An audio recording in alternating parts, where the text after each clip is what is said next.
Beetroot தண்ணி போட்டு நம்ம மாவு கரைச்சி வச்சிருந்தோம் இல்லையா. இப்போ பாருங்கள் நெக்ஸ்ட் டே எப்படி அழகாக புளிச்சு வந்திருக்கு பாருங்கள். சூப்பராக வந்திருக்கு. பசங்களுக்கு இன்னும் கொஞ்சம் கலர் சேர்க்கறதுக்காண்டி நான் பீட்ரூட் பல்ப்பு வச்சுருக்கேன், அதையும் இதில் போட்டுக்கலாம். பசங்க அவ்வளோ லைக் பண்ணி சாப்பிடுவாங்க.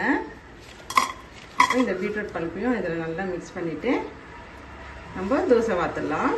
ரொம்ப டேஸ்ட்டாக இருக்கும். பசங்களும் அந்த கலரை பார்த்து விரும்பி சாப்பிடுவாங்க.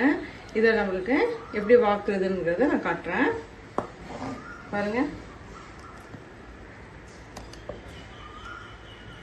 மாவு பீட்ரூட் மாவு தோசை வாக்குறதுக்கு ரெடி ஆகிடுச்சு.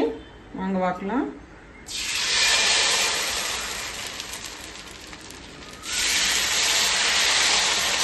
நான் வச்சிருக்கிறது கேஸ்டர் அயன் தவா.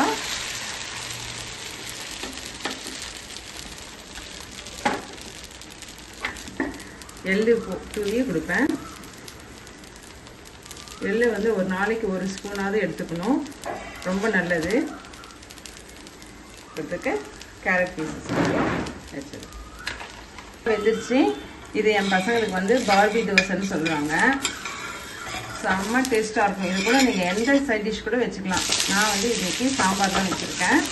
ஏன்னா ஆஃப்டர்நூனும் முருங்கைக்காய் கத்திரிக்காய் மாங்காய் போட்ட சாம்பார் இருக்கு இல்லையா, அதே வச்சுட்டேன். காலையிலைக்கும் நல்லா முருன்னு வரும், மெத்துன்னு இருக்கும்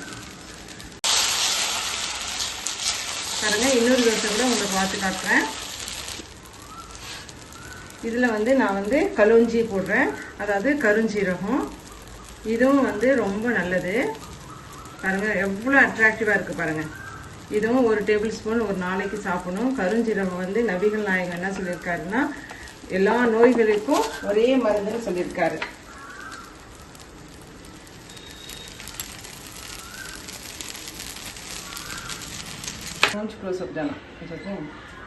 பீட்ரூட் தோசை ரெடி ஆயிடுச்சு.